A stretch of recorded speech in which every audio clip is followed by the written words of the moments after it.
y te hago así. Así que es mejor. Mira qué belleza.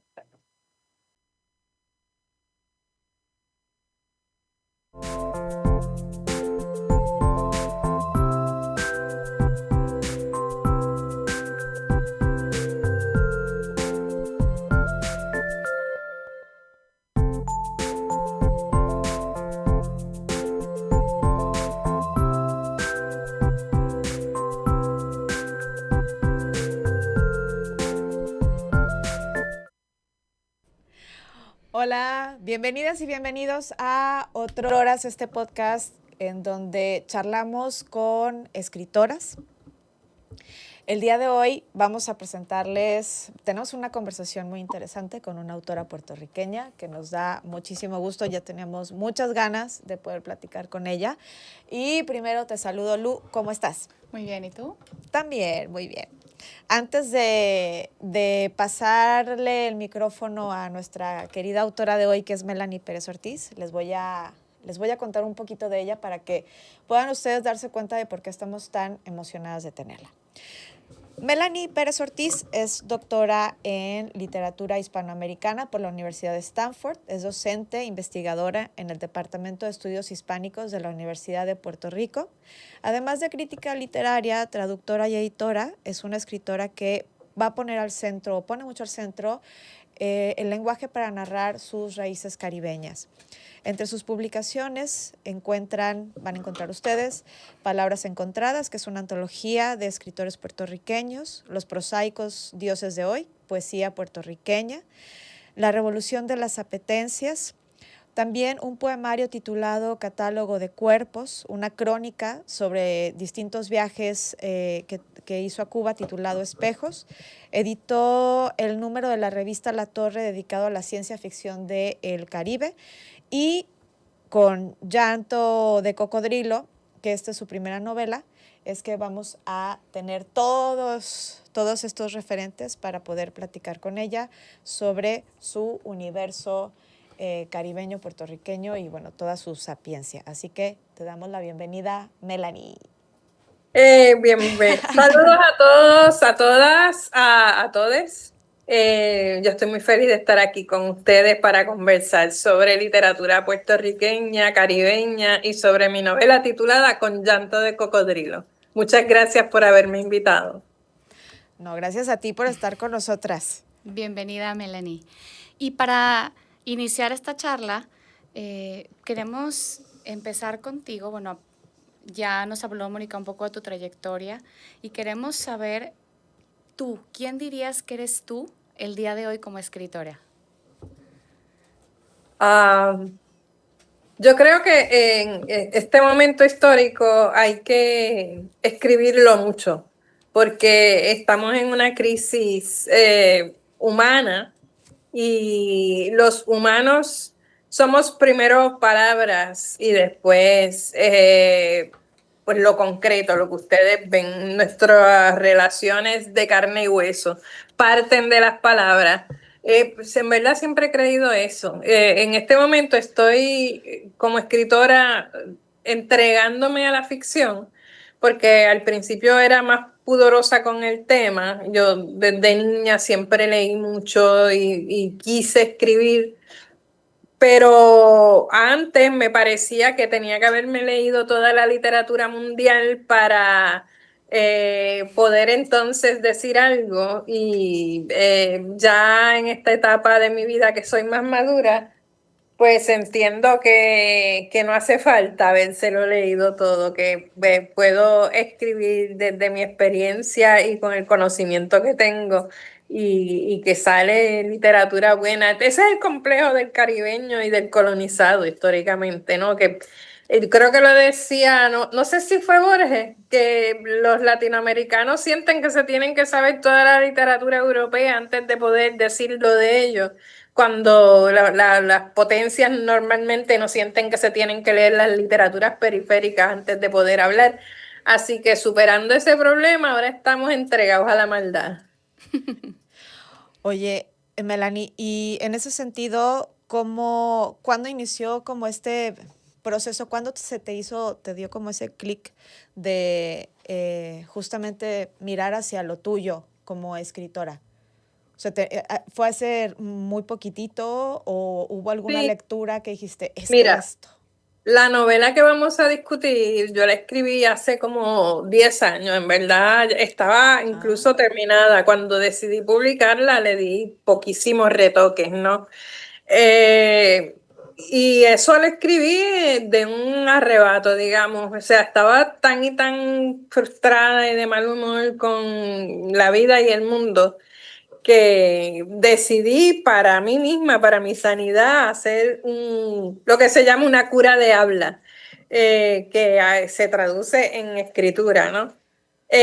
Así que una manera de negociar la crisis es decirla, ¿no? Eso diría un analista. Y a partir de ese momento, pues en este momento ahora me siento más estructurada, ya estoy escribiendo a partir de la disciplina, pero igual aquella novela yo la escribí de un empujón, pero también la investigué bastante, ¿no? Visto que hay un montón de información biológica, mítica, histórica, que no es mi campo de expertise. Yo soy experta en literatura y el personaje de mi novela es una bióloga, ¿no? Es herpetóloga. Así que, pues estoy en este momento, yo me siento madura, yo sé, ya sé que sé escribir, que lo dudaba antes.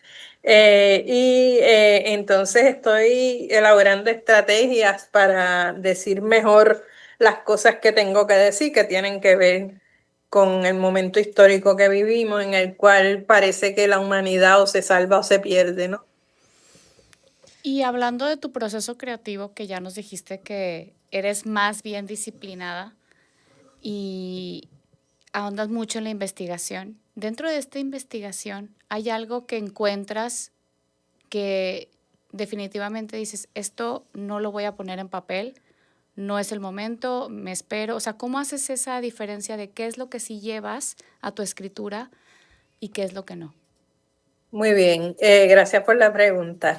Em, Pues desde que empecé a escribir la novela titulada Con llanto de cocodrilo, yo decidí que una buena narración en verdad nunca dice lo que quiere decir. Y entonces, pues en mi mente empecé a recurrir a estrategias para decir lo que quería decir, siempre hablando de otra cosa.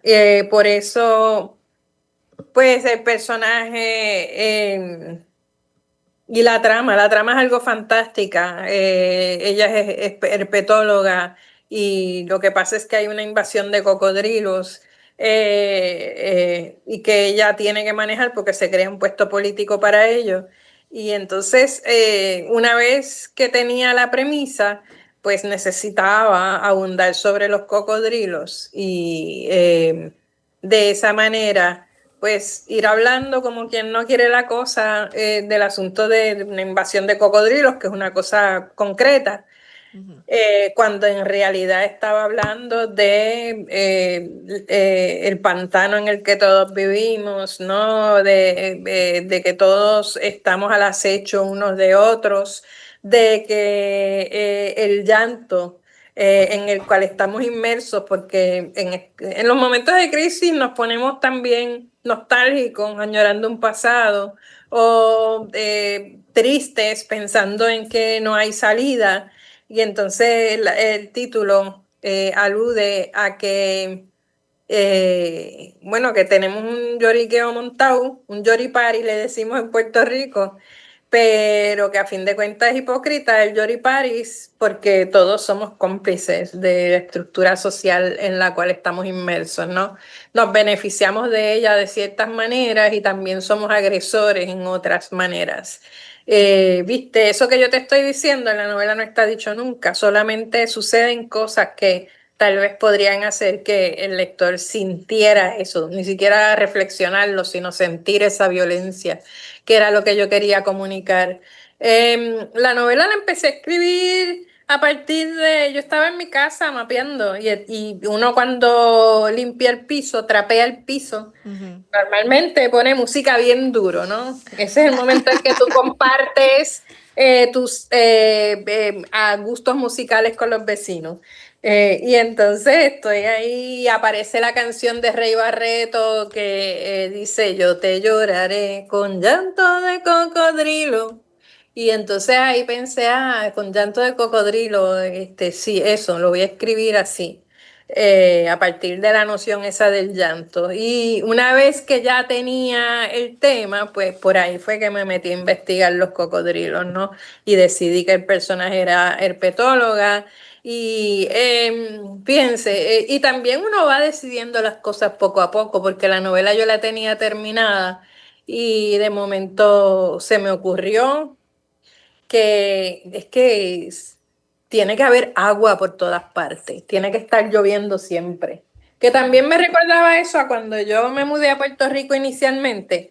Yo llegué en el 2000 de hacer mis estudios graduados y era una época de lluvia continua. Ese año llovió todo el tiempo. De hecho, la computadora que tenía le dio moho en el chip y la tuve que botar y comprarme otra. Y yo no apago mi computadora, o sea que nunca está fría. Así que yo misma estaba sorprendida, ¿no? De la cantidad de agua que había por todas partes. Y entonces agarré esa memoria y volví sobre la novela desde el principio. Y en todas las escenas empecé a referirme al agua, ¿no? Por ejemplo, entonces pensé que, mira, estoy escribiendo esto como quien pinta un cuadro, que primero Ay, qué bonito. como primero tienes un armazón, ¿no? De imágenes y luego le vas creando capas y capas, ¿no? Que van unas sobre otras y ahí es que se crea la profundidad de la mirada, ¿no? En este caso de la lectura. Así que, pues dijiste, yo soy una escritora que investiga y sí investigo, pero también soy una investigadora de impulso, porque en verdad también te dije que escribí a partir de un arrebato, ¿no? Estaba limpiando el piso y decidí, yo tengo que escribir esto y fui corriendo y me senté en la computadora y empecé a escribir y me dejé ir también en el sentido de que, fíjense, no tenía un plan, no sabía hacia dónde iba. Una vez ya tenía la novela empezada, ahí fue que dije, no, ok, vamos a hacer un armazón. Y entonces decidí cuántos capítulos iba a tener y que cada capítulo tenía que tener alrededor de 20 páginas de computadora, que después vi que en el libro salen menos. De todas maneras, entonces pues ahí me ideé una estructura que después cambió en diálogo con el maravilloso editor que me tocó, gracias al cielo, que es Emiliano Becerril Silva, que es el editor de Elefanta. Sí. Él decidió publicar mi novela y entonces empezamos a conversar el manuscrito porque hay ciertas cosas que estaban hacia atrás de la novela y se movieron hacia el frente, había ciertas cosas que él quería quitar y yo tuve que defender. No, esto no se puede quitar porque tiene sentido por esta y esta razón. Y entonces ahí me dijo, bueno, y la conversación fue buena porque nos escuchamos ambos. Hay también cosas, redundancias tal vez, o cosas innecesarias que también se quitaron. Y esa conversación pues hizo que el texto fuera un mejor texto y se lo agradezco mucho también. Oye, Melanie, ya habíamos hecho un poquito de trampa porque esto ya te lo habíamos sugerido.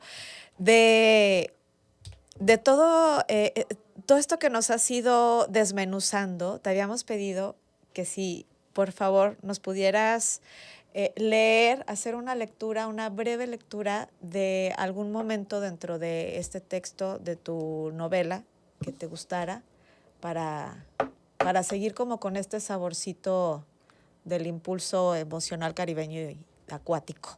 Gracias. ¿Cuánto tiempo? ¿Cuánto es breve? Lo que tú sientas que representa el corazón del libro. Bueno, yo espero que esto funcione. Estamos aquí. Esta es la portada de la novela. A ver si se ve. Y estoy leyendo en la página 84. Muy bien. Dice, El Virgilio la dejó frente a su coche bajo un nuevo aguacero. Le indicó con amabilidad un charco de agua en el estacionamiento de piedras para que evitara meter el pie, luego de recibir su paga y ofrecerse para trabajos futuros. Ella tuvo que rechazar con una sonrisa un poco de pasto y un polvito, pasto en marihuana. Como había dicho él, quien también sonreía sacándose de los poros la picardía como anzuelo.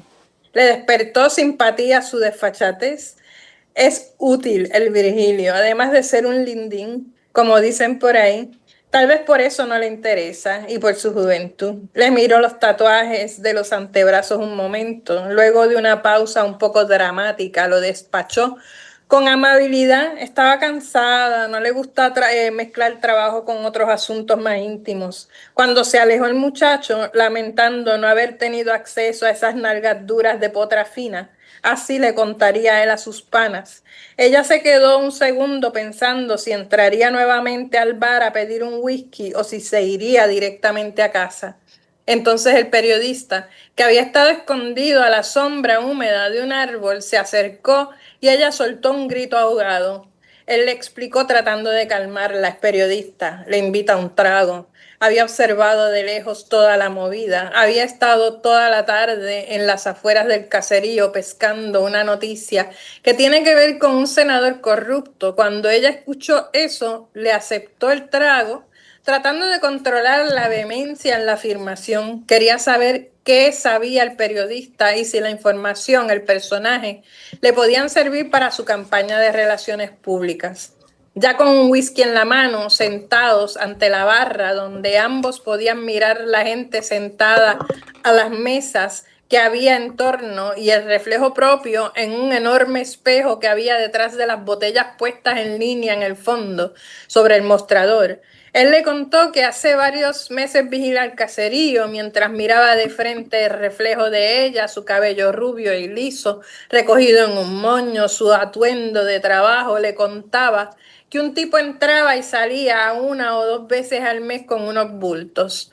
No creía que el tipo fuera más que un mensajero de un peje mayor, alguien que no quiere ensuciarse, pero que seguramente tiene las conexiones, o sea, amigos y clientes de cuello blanco que no se pueden dar el lujo de llenarse los zapatos de fango del pantano. Hasta ahí. Bien. ¿Qué te pasa a ti cuando lees en voz alta un fragmento de tu libro? Me divierto. Fíjense que yo escribí esto también divirtiéndome mucho. Eh, a veces cuando me invitan a hablar de él, digo que tuve la experiencia de Dante, que se pasó la vida poniendo a todos sus enemigos en el infierno. Y aquí, pues, lo leo y pienso, pensaba ahora mismo que esta parte es policial, o sea, es cuando la novela como definitivamente se vuelve un thriller. Y que yo he estado aquí hablando de los cocodrilos, de la invasión de cocodrilos, pasa que aparecen personas dentro de los cocodrilos y entonces pues hay como una sospecha en la prensa de que pues en los cocodrilos están comiéndose a las personas, ¿no? Y ella lo mira y dice, no, es que el cocodrilo desgarra y esas personas aparecen descuartizadas de manera muy clara y entonces ella sabe que no son los cocodrilos quienes están matando y que es una coartada. Y de alguna manera ella acepta este puesto, pero el Estado tiene un plan y ella tiene otro. Ella quiere exculpar los cocodrilos y entender qué verdaderamente está pasando. Y entonces, pues va descubriendo una trama de corrupción, de narcotráfico, que es lo que aparece en la parte que yo leí. Cuando me da mucho gusto, me pongo contenta incluso porque cuando la estaba escribiendo, yo sí quería escribir un policial y me pasaba que descubrí que yo no tengo la malicia para tramar un crimen. Y entonces, si estás escribiendo un policial, tienes que describir un crimen. Eh, Y lo que salió a fin de cuentas fue la sensación que tenemos todos, pienso yo, de que vivimos en un estado criminal, pero no entendemos, las tramas pasan por acá, arriba de nuestra cabeza, ¿no? Y entonces, no podemos ver claramente el libreto. Ella es científica, es bióloga, no es científica social, ni policía, ni... Y entonces, pues utiliza mucha de la información que ella tiene de sus investigaciones en el pantano, sus protocolos para estudiar cocodrilos, que lo ha hecho en Puerto Rico, en Cuba, en Australia, en Estados Unidos, para entender la sociedad puertorriqueña como un pantano y así estudiar entonces qué es lo que pasa a nivel social. Y entonces el personaje que ella llama el Virgilio, pues es quien ella contrató como guía para entrar en el caserío, que es como aquí se llaman las residencias públicas donde estereotípicamente o realmente se concentra la criminalidad, ¿no? Son esos sitios que la policía no entra y están gobernados por los criminales. Y entonces, pues, el Virgilio la lleva a tener una conversación con los padres de la víctima más reciente y más notoria, que es un niño de 6 años. Creo que la novela dice 10. 7 años. Bueno, un niño que aparece dentro de un cocodrilo. Y entonces ella le cuenta a los padres pensando que está contándole algo, que una noticia, los padres dicen, que, o sea, que los cocodrilos son inocentes y los padres dicen, lo sabemos. Eh, y entonces le señalan al Estado sin decir nada claro y ella también sospecha lo mismo. Y entonces ahí se desata un asunto de que le pasan un montón de cosas muy violentas, pero ella no sabe quién es el enemigo. Todas las personas que se encuentran son sospechosos, pueden ser el enemigo. Nunca se siente segura, pero no sabe de dónde viene el mal, digamos, porque está en todas partes. Y entonces, pues lo que descubrí fue eso, ¿no? Que ella está tan perdida como yo, que de momento, pues, no sé cómo les pasa a ustedes, pero uno sale esperando que Dios, lo divino, la suerte, lo que sea, nos acompañe y que que regresemos sanas a casa, pero por más que tomes precauciones de ponerte la llave en la mano y estacionar en lugares muy alumbrados y estar siempre donde hay mucha gente, nunca sabes dónde va a suceder algo que te ponga en peligro de muerte, ¿no? Sí. Y entonces esa misma sensación la tiene ella todo el tiempo. Sobre todo porque está conversando con gente que no sabe si son buenos o malos, digamos. Eh, Ella conversa con gente, con el jefe del caserío ese, aparecen unos personajes, el periodista ese, que dice que la quiere ayudar, pero nunca sabe si es ayudante o antagonista. Eh, y así pues ha sido la experiencia, digo, por ahí va la trama y así ha sido la experiencia de escribirla. No sé si estoy contestando tu pregunta. Sí, Oye, gracias. Melanie, yo te iba a preguntar que si sientes que el texto ha cambiado para ti con el tiempo, pero creo que con toda esta respuesta me parece que a mí me impresiona que sea una novela que la hayas tenido desde hace 10 años, que refleja no solamente el paisaje social puertorriqueño, sino está hablando básicamente de toda Latinoamérica, ¿no? O sea, sí nos vivimos, como dices tú, así nos sentimos, no sabemos si las autoridades son buenas, son malas, si vas a salir y vas a regresar o no, etcétera. Y me pareció como bien fuerte porque en verdad que en 10 años no ha cambiado nada, ¿no? No, es más evidente, ¿no? Porque cuando yo empecé a escribir eso pensando, Puerto Rico es un narcoestado, era como una noticia nueva, no sé, los puertorriqueños también tenemos la costumbre de pensarnos mejor que los otros, ¿no? Eh, porque la relación colonial con Estados Unidos pues hace que tengamos dólares y aquí hubo un proyecto de desarrollo que se llamó Manos a la Obra, que creó una clase media, donde la gente pensaba ser de primer mundo, digamos. Y eso ha cambiado muchísimo desde que escribí la novela hasta ahora, porque vino el huracán María en 2017.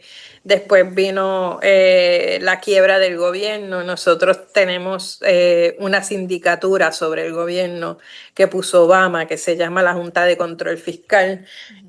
Así que no tenemos ninguna democracia y no somos de ningún primer mundo.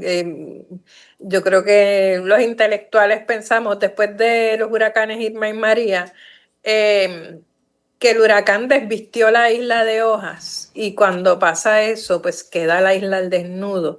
La cantidad de toldos azules que había. Y los toldos es que la casa se te fue el techo y te entra agua, ¿no? Y entonces FEMA, que es el Federal Emergency Management Agency, pues repartía estos toldos y tú los ponías sobre tu techo para que no se te colara el agua.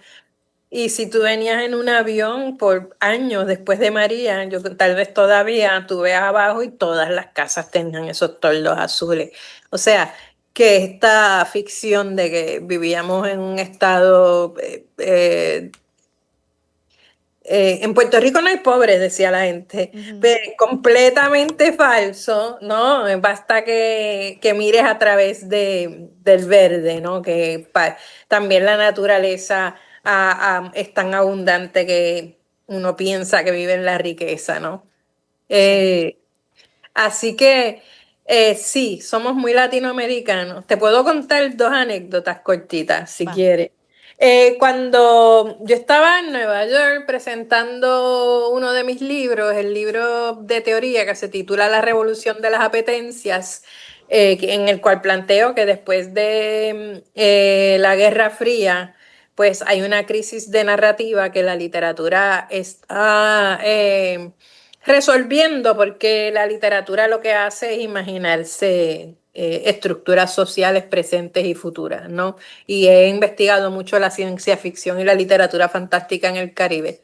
El caso es que estaba en Nueva York conversando con unos colegas dominicanos y la crisis esta económica estaba empezando y entonces de momento en la conversación como que me paré en seco y me di cuenta de que uno piensa que la crisis es un momento que va a pasar, ¿no? Ahora mismo tenemos, pues está pasando esto, pero de momento se resuelve y volvemos al estado anterior, ¿no? No, la crisis es permanente.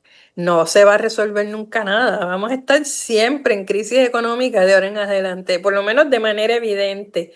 Y entonces ahí el dominicano se echó a reír y me dijo, bienvenidos a Latinoamérica. Claro. Sí.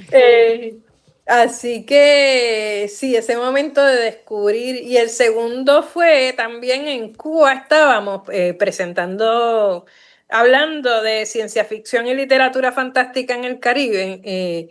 Y estábamos hablando, eso fue en 2014 de la crisis que se venía, de que el gobierno de Puerto Rico estaba a punto de entrar en quiebra y de que quién sabe cómo sería eso, ¿no? Pero también ahí estábamos asumiendo que ese bienestar imaginado del proyecto de desarrollo que siempre estuvo fracasado, que parte de los años 50, ustedes tuvieron el milagro mexicano y nosotros tuvimos la operación Manos a la Obra, pues es una retórica falsa, ¿no? Que tampoco beneficia a todo el mundo y que había colapsado de manera evidente. Y entonces allí en Cuba nos dimos cuenta, mi crónica sobre Cuba y Puerto Rico de una manera, no sé si romántica, lo que trata de plantear precisamente es que Cuba era como el caballo de Troya, si quieren, de la Unión Soviética para Latinoamérica, así se vivió, y Puerto Rico lo llamaban la vitrina del Caribe, en el sentido de que Estados Unidos la tenía como para demostrar a Latinoamérica que era mejor o más viable una relación, aunque fuera colonial, con ellos que una relación con la Unión Soviética. en el contexto de Cuba. Pero Cuba está en crisis y Puerto Rico está en crisis. O sea que ambos proyectos fracasaron. Es cierto que la crisis cubana es mucho más violenta por el bloqueo que llevan hace tantos años y que ahora se ha recrudecido. Yo estoy siempre pendiente de mis amigos cubanos. Pero Puerto Rico ha vivido tal vez muy feliz porque vivimos también en la noria, o sea, como que no queremos enterarnos. Ahora mismo la universidad en la que yo trabajo está en huelga y los comentarios en los medios de comunicación de masa es que hacen protestando eso, se supone que estudien. La universidad siempre está tan politizada, habría que cerrarla incluso, dice la gente. Y entonces no se dan cuenta que lo que dicen no redunda en beneficio de ellos, que sin universidad pública no hay ascenso social, no vas a crear una clase profesional local, o sea, es como condenarnos a al colonialismo eterno. Y entonces pues como que hay un desfase eso tiene un nombre, disonancia cognitiva de la gente respecto a lo que sucede. Y en este momento yo creo que los puertorriqueños estamos perdiendo la idealización y dándonos cuenta de la realidad de una manera bastante violenta. Y yo creo que eso es bueno porque como dice Cantinflas, pues las cosas ahora mismo están peor, pero están mejor, porque antes estaban mal, bien, pero era mentira, y ahora están mal, pero es verdad. Ya nos damos cuenta ahora. Melanie, está muy buena la plática, por lo cual te quiero pedir un favor. Podemos hacer una pequeña pausa Claro. y volver a entrar al mismo, salirnos de esta sesión y volver a entrar al mismo para poder tener unos minutitos más contigo, porque se nos ha ido como agua el tiempo, entonces salirnos, sí, y volver a entrar al mismo link, por favor. Tengo que salirme del link y volver a entrar. Así es. Vamos a cerrar la sesión y en el mismo nos conectamos. Gracias. Sí.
Muy bien.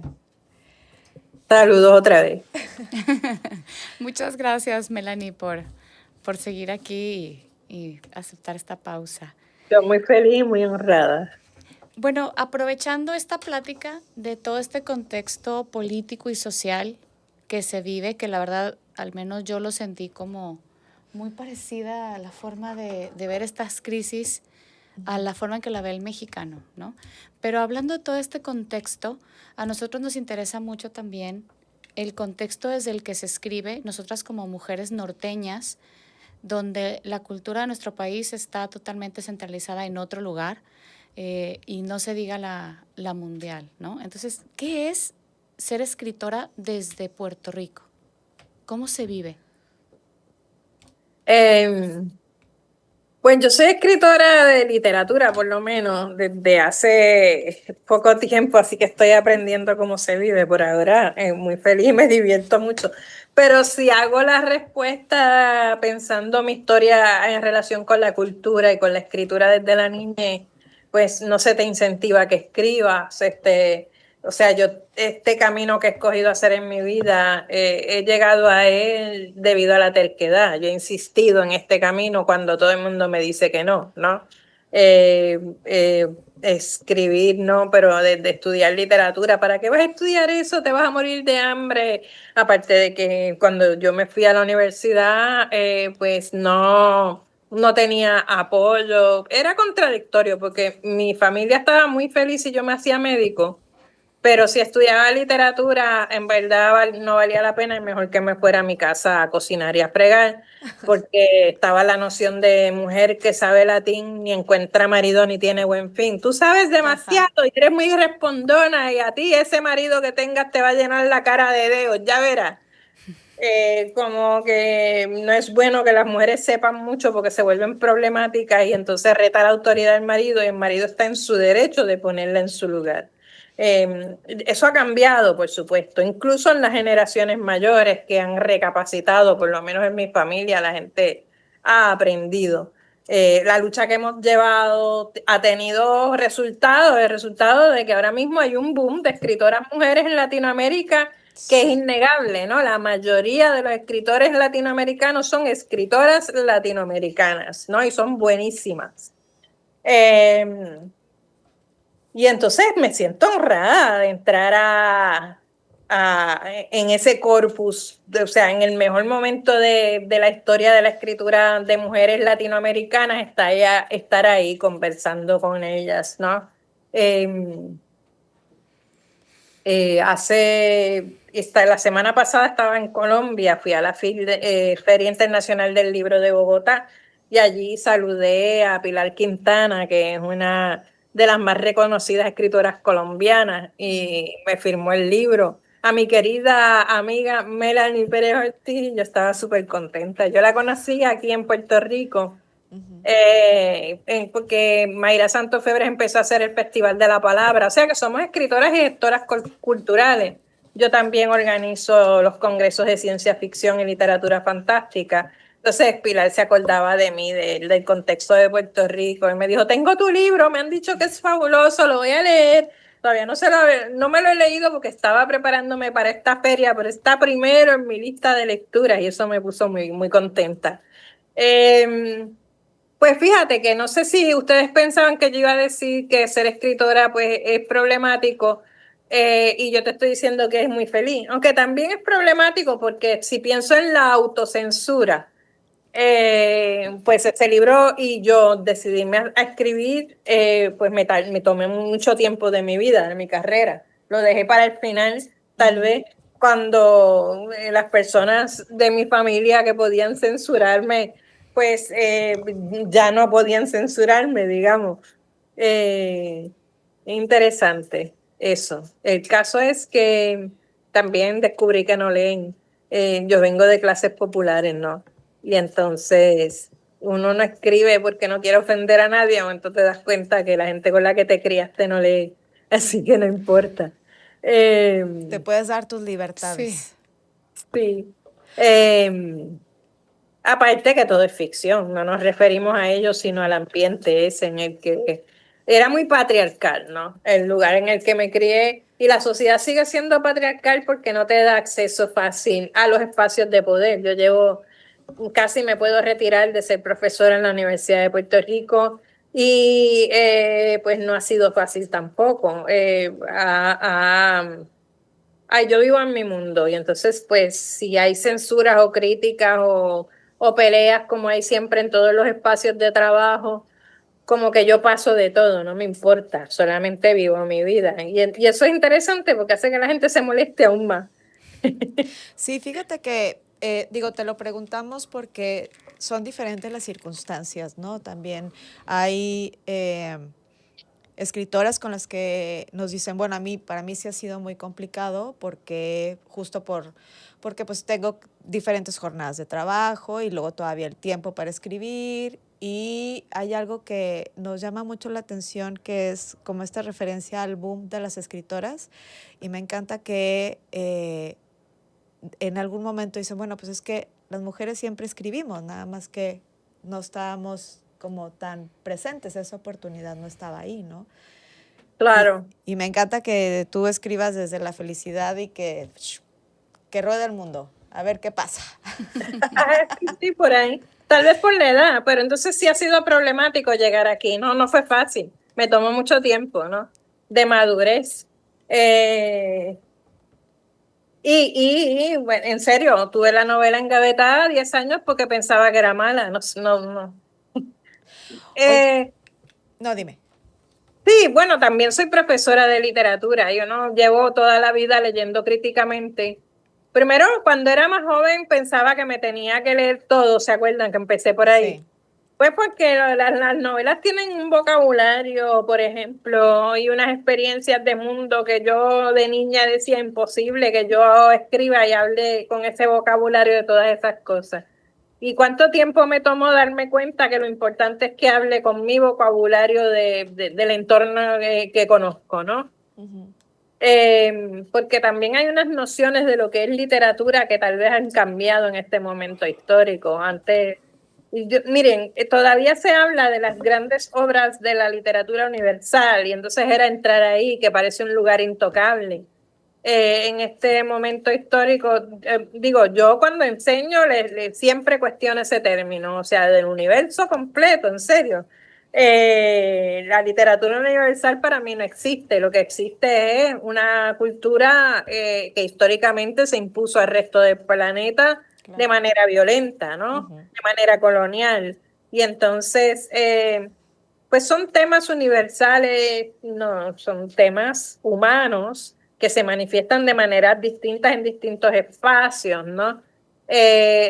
Lo humano es el sufrimiento y la alegría y los celos y la angustia y la pasión y sí, pero también hay distintas definiciones de lo que es alegría y de lo que es pasión y cómo nos enfrentamos a los problemas en distintas culturas y habían unas maneras que estaban universalizadas mientras que otras estaban invisibilizadas y entonces que ahora las mujeres podamos decir las cosas desde nuestro punto de vista, teniendo lectores, instituciones que nos avalan y nos publiquen, es un gran logro y sí, yo creo que podemos sentarnos en la celebración de que eso esté pasando, ¿no?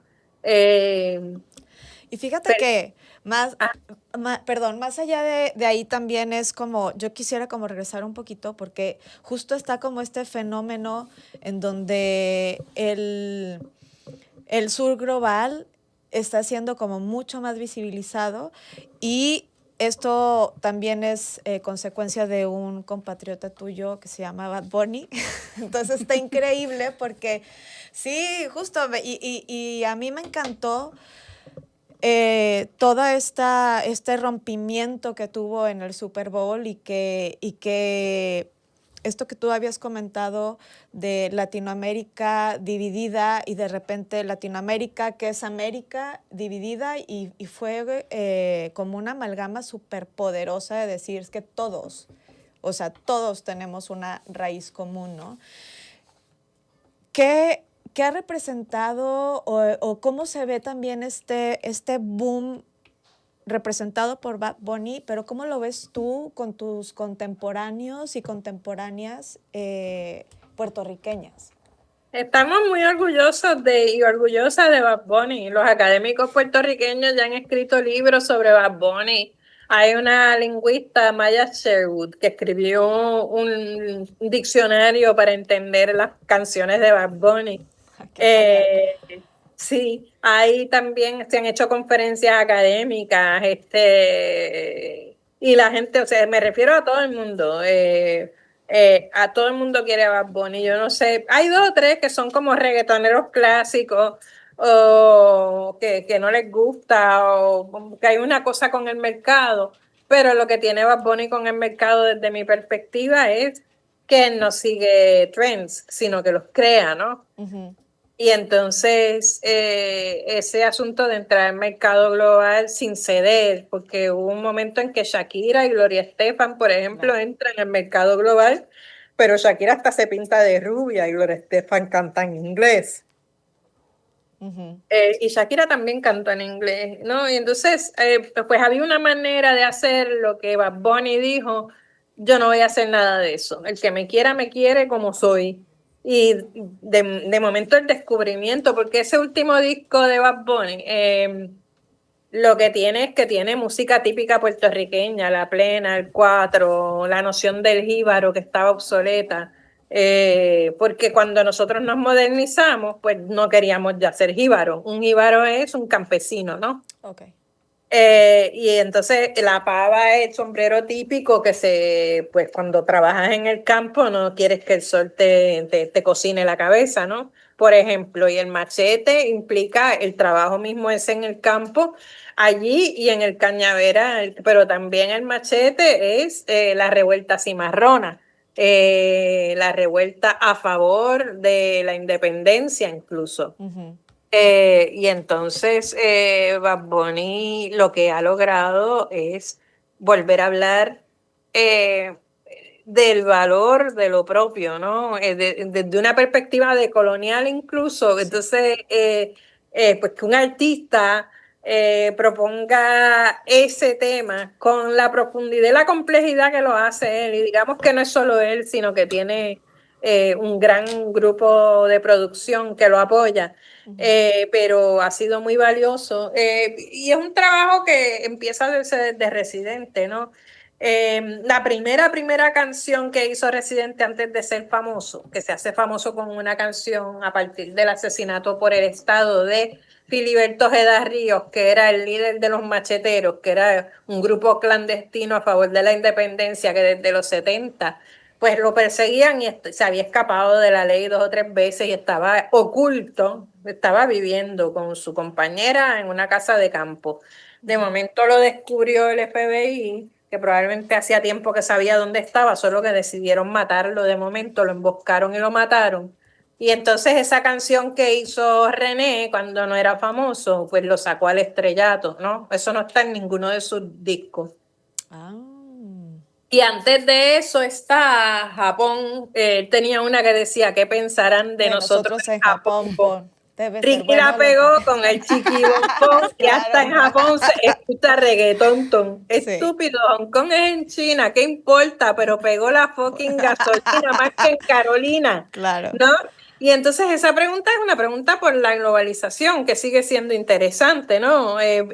¿Por qué a personas de todo el mundo les interesa, se enganchan con lo que propone Bad Bunny? Yo creo que tiene que ver con el desplazamiento. Él habla del desplazamiento de lo local a partir de una cultura global y la gente se puede identificar con eso. Claro. Supongo. Ustedes que son extranjeras, por ejemplo, me pueden contestar a mí la curiosidad cómo se identifican con Bad Bunny. Si quitamos el último, lo Lo del que hizo Super en el Bowl. Super Bowl, porque es evidente ahí, ¿no? Sí. Entonces, si quitamos lo evidente, antes del Super Bowl, ¿qué tú veías en Bad Bunny? Mira, yo la verdad es que sí había, híjole, es que había ahí una resistencia de mi parte en un inicio, la verdad, con Bad Bunny. Pero yo tengo que ser bien sincera que en la medida en la que iba luego sacando diferentes álbums que se iban adentrando más también en estos ritmos, pues que son caribeños, que a lo mejor lo sentía yo como un poquito no tan separado de la cultura, a mí me fue gustando mucho y fue toda una sorpresa. Pero yo te tengo que decir que sí, cuando en el Super Bowl yo lloré. O sea, no había manera De no sentirlo cercano. de no sentir justamente esa cercanía y ese estrechamiento de lazos. Pues estaba en Colombia, que me hicieron la misma pregunta en la FIL la semana pasada y fue bonito porque estaba hablando con un compañero colombiano y me dijo, ¿viste? Y yo le dije, bueno, yo me siento como intelectual académica, a verlo así. A ver qué me parece. Y entonces lo fui viendo y al principio me parecía así, son un montón de estereotipos y no sé qué. Y mientras iba, que es lo que ha hecho su carrera con la gente, irlos agarrando, ¿no? A Sí. partir del escepticismo, como tú contabas. Uh-huh. Y cuando llega hacia el final, que viene con la bola de fútbol delante de la cámara, con todo el mundo atrás, que ha Sí. nombrado todos los países uno a uno, de sur a norte, ¿no?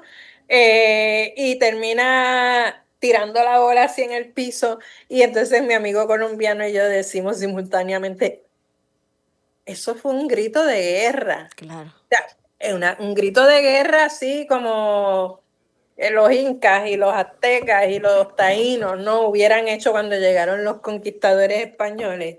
Y entonces, en el momento en el que están deportando personas en Estados Unidos, que él participa en el Super Bowl bajo amenaza de muerte, que a Claro. mí me parece que la razón por la cual no, allí, él actuó para la cámara que estaba arriba, pero allí no se veía lo que él estaba haciendo y me parece que era una protección porque lo habían amenazado de Sí. muerte.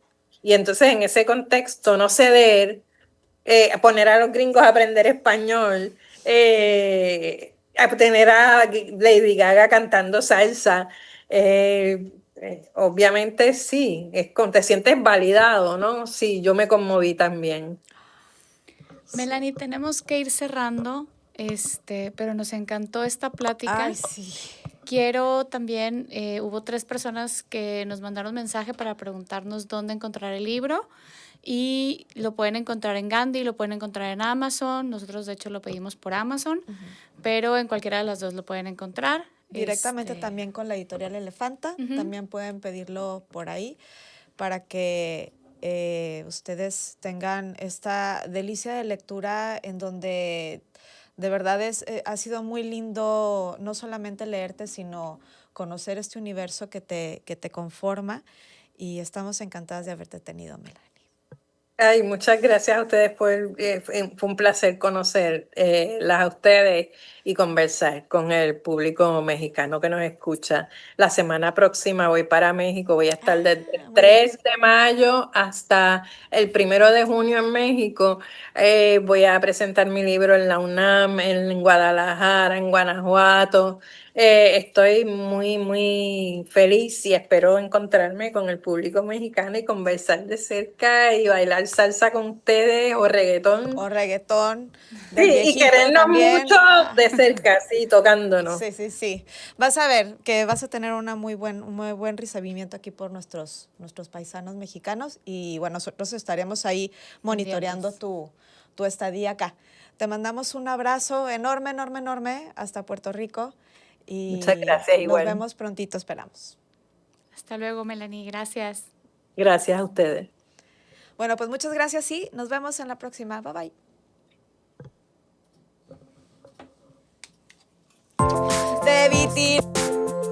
De